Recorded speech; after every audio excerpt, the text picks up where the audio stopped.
ano kayang uring prutas o gulay ito. Ayan mga katropa, tumubo lang yan dito sa amin. Ayan, yan po ang bunga niya, ito po ang puno niyan, dito po yan, yan sa may tabi ng papaya. Yan po tumubo lang dyan dito, kasi dito yung pinagtatapunan namin na nabubulok na basura. Tapos ayan po yung puno niya, yung mga dahon niya. Hindi namin alam kung kalabasa yan o pakwan, kakaiba po siya o patola, bilog po. Ayan, dito po yung papaya yan. Ayan po yung misteryosong bunga niya, no? Ayan, malaki na po siya mga katropa.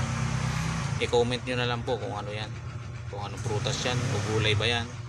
Ayan po mga katropa, yan dito tumubo lang po yan. Ayan,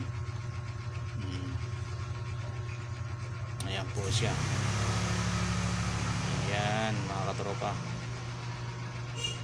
kakaiba po siya.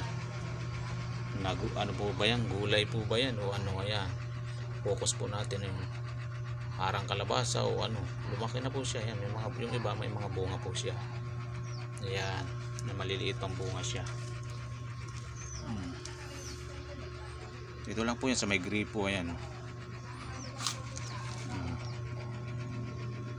may papaya kasi may mga, ito po yung pupuno ng papaya, lapit na rin mamunga. Ayan,